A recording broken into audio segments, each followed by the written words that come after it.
नमस्कार दोस्तों, स्वागत है आप सभी का सिविल एकेडमी के इस यूट्यूब चैनल पर। आज है दिनांक 2 जून 2022। तो आइए देखते हैं क्या है आज के मुख्य समाचार। GST collection jumped 44% to almost 1.41 lakh crore in मई।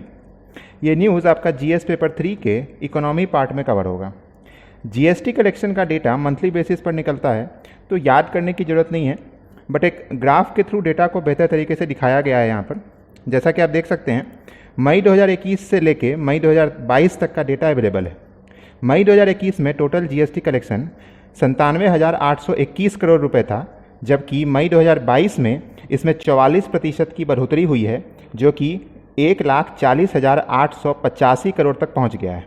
लेकिन गौर करने की बात यह भी है कि अप्रैल 2022 में ये अपने पीक पर था, यानी 1,67,540 करोड़ रुपए। वहाँ से ये 15.9% घटकर यहाँ पर पहुँचा है। अप्रैल 2022 में मैक्सिमम जीएसटी कलेक्शन हुआ था, इस बात को बस ध्यान रखिएगा। जीएसटी में कई टर्म्स होते हैं, जैसे GST, SGST, CGST, UTGST, IGST. GST यानी goods and services tax, SGST मतलब स्टेट जीएसटी, सीजीएसटी मतलब सेंट्रल जीएसटी, यूटीजीएसटी यानी यूनियन टेरिटरी जीएसटी, और आईजीएसटी जो होता है वो इंटीग्रेटेड जीएसटी होता है। आपने देखा होगा रेस्टोरेंट्स में खाने जाते समय या कुछ खरीदारी करते हैं तो बिल पर दोनों सीजीएसटी और एसजीएसटी दोनों लिखे होते हैं। अब जैसे आप खरीदारी कर रहे हो तो बिल होगा, उस पर स्टेट जीएसटी और सेंट्रल जीएसटी दोनों 9% आपको दिखाई देंगे, क्योंकि ये एक स्टेट या यूटी के अंदर आप व्यापार कर रहे हो। बट जब यही व्यापार बड़े पिक्चर में आएगा और इंटर स्टेट हो जाता है तो ये केवल सेंट्रल गवर्नमेंट ही कलेक्ट करती है, जिसे इंटीग्रेटेड जीएसटी कहते हैं। एग्जाम्पल के तौर पर ब्रीफली मैं आपको एक्सप्लेन करता हूँ।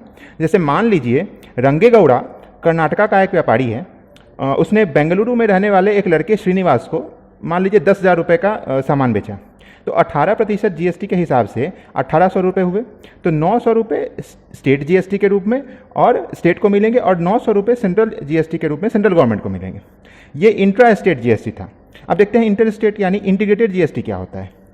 मान लीजिए यही व्यापारी रंगेगौड़ा दिल्ली के किसी व्यक्ति को, मान लीजिए मुझे ही देता है, मुझे ही 1 लाख रुपए का सामान बेचता है, तो 18% के हिसाब से 18,000 रुपये जो बनेंगे वो पूरा सेंट्रल गवर्नमेंट ही कलेक्ट करेगी। इसमें स्टेट का कोई डायरेक्ट टैक्स नहीं आएगा। फिर बाद में सेंट्रल एक लमसम अमाउंट कंपेंसेट करेगी स्टेट को। जैसे परसों सेंट्रल गवर्नमेंट ने 86,000 करोड़ क्लियर किया है, कल के न्यूज़ में मैंने आपको कवर भी करवाया था। तो ये होता है इंटर स्टेट इंटीग्रेटेड जीएसटी। आशा है ये छोटा सा पॉइंट आपको समझ आया हो। आगे बढ़ते हैं दूसरे न्यूज़ पर। Centre to hold sessions on gig workers rights. अब गिग वर्कर यानी टेम्प्रेरी एम्प्लॉय, जो मतलब थोड़े दिनों तक काम पर हैं, जॉब की कोई मतलब सिक्योरिटी नहीं होती है, जैसे डिलीवरी पार्टनर हो गया, कोई वेंडर्स हो गए। तो अगर एक रीसेंट डेटा की हम बात करें तो 15 मिलियन ऐसे गिग वर्कर इंडिया में हैं जो एम्प्लॉयड हैं, चाहे वो सॉफ्टवेयर फील्ड में हो, चाहे वो मतलब शेयर्ड सर्विसेज हों या प्रोफेशनल सर्विसेज हों, बट ये सारे हैं उसमें। अब एक टर्म आपने सुना होगा, गिग इकोनॉमी। ये एक फ्री मार्केट सिस्टम है जहां टेम्प्रेरी बेसिस पर टेम्प्रेरी पोजीशंस बनाए जाते हैं, जैसे शॉर्ट टर्म बेसिस पर इंडिपेंडेंट वर्कर्स को हायर किया जाता है। तो इसे मतलब ये गिग इकोनॉमी होता है। इंडियन स्टाफिंग फेडरेशन की 2019 की रिपोर्ट की माने तो India is 5th largest in flexi staffing globally after US, China, Brazil and Japan. तो इस गिग इकोनॉमी का पोटेंशियल बहुत है। इंडिया में अराउंड 56% एम्प्लॉयमेंट इसी माध्यम से लोगों को मिल रहा। इंडियन गवर्नमेंट की माने तो नॉन फार्म सेक्टर में ये gig economy 90 million job create करने की क्षमता रखता है, और लॉन्ग टर्म में जीडीपी में 1.25% एड ऑन कर सकता है। बट समस्या ये भी है कि ये बहुत ही अनऑर्गेनाइज सेक्टर है, कोई जॉब सिक्योरिटी नहीं है और बेनिफिट्स बहुत ही कम हैं। इस आर्टिकल में यही कहा गया है कि जो सेंट्रल गवर्नमेंट एक सेशन करेगी जिसमें गिग वर्कर्स के राइट्स के ऊपर फोकस रहेगा। गिग वर्कर्स का प्रोटेस्ट होल इंडिया में अभी कहीं ना कहीं चल ही रहा है, क्योंकि इनकी सैलरीज बहुत कम है और कोई ऐसा ऑर्गेनाइजेशन नहीं है जिसके कारण इसी कारण से इनका हमेशा मोलभाव होते रहता है।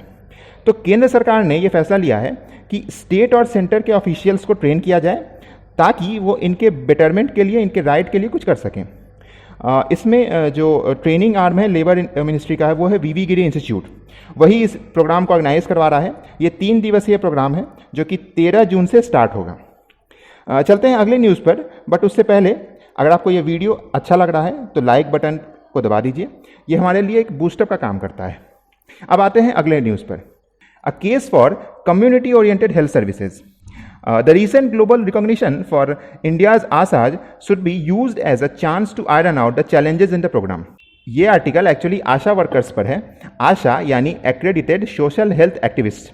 इस पूरे आर्टिकल में आशा वर्कर के सोसाइटी को कंट्रीब्यूशन और उनकी परेशानियों को लेकर चर्चा किया गया है।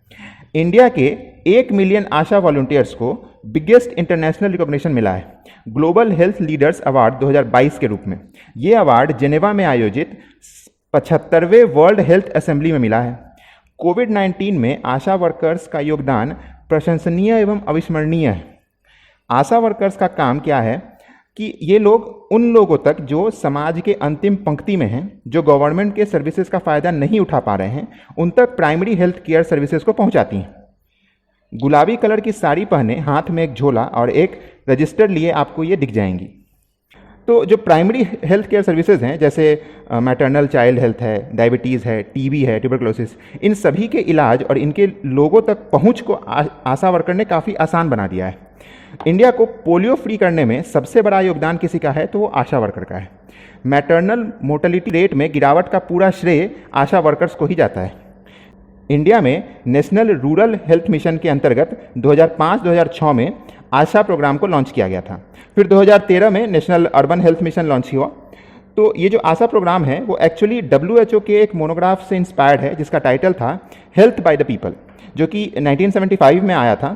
फिर बहुत सारे कंट्रीज़ ने ऐसे ही प्रोग्राम्स लॉन्च किए, लेकिन जो सबसे बड़ा इंस्पिरेशन था हमारे सेंट्रल गवर्नमेंट के लिए वो था छत्तीसगढ़ के मीतानिन प्रोग्राम से था। अब मीतानिन क्या था? मीतानिन यानी फीमेल फ्रेंड। ये एक छत्तीसगढ़ी बोली है जो वहाँ पे बोला जाता है, उसका एक टर्म है ये। आशा वर्कर्स का इतना बड़ा योगदान होने के बावजूद इसके साथ कई चैलेंजेस भी हैं। मतलब आप देखोगे डे टू डे लाइफ में तो इनका कोई फिक्स सैलरी नहीं है। इंसेंटिव्स के थ्रू जो इनका कुछ कमाई हो जाता है वो हो जाता है, और जो जहाँ सैलरी मिल भी रही है वो काफ़ी कम है। वो इतना कम है कि वो ऊँट के मुंह में राई के दाने के बराबर है। स्टेट्स को करना ये चाहिए कि इनकी सैलरीज बढ़ाएं और एक फिक्स्ड अमाउंट की अच्छी डिसेंट सैलरी प्रोवाइड कराई जाए। अब एक और बात है कि इनका कोई प्रमोशन या कुछ वैसे रिवार्ड्स नहीं है अधिकतर स्टेट्स में, जो उनके लिए भी मोटिवेशन का काम करे और अच्छा काम करने के लिए उनको मोटिवेट करे। इवन इंश्योरेंस बेनिफिट्स भी इनको मिलने चाहिए। जो सभी लोगों की जान बचा रही हैं उनका खुद का भी इंश्योरेंस होना काफ़ी ज़रूरी है। टेम्प्रोरी पोस्ट के बदले कोई परमानेंट पोस्ट बनाई जाए। इवन आप अगर देखोगे तो गवर्नमेंट हेल्थ सेक्टर में काफ़ी वैकेंसीज़ हैं, मतलब सीट्स बहुत खाली हैं बट उसमें रिक्रूटमेंट नहीं हो रहा है। तो गवर्नमेंट को चाहिए कि इनके टेम्प्रोरी पोस्ट को परमानेंट पोस्ट कर दिया जाए ताकि इनको भी एक जॉब सिक्योरिटी रहे, तो ये साथ में इनके काम करने की इनकी इच्छा ही बढ़ेगी। WHO का जो अवार्ड है वो डेफिनेटली एक प्राउड मोमेंट है इंडिया के लिए। तो इस प्राउड मोमेंट को हमें एज अ धरोहर संभालने और सहेजने की ज़रूरत है। तो यही एक अच्छा मौका है, इसी पॉइंट ऑफ टाइम पर गवर्नमेंट को कुछ इस पर एक्शन लेना चाहिए।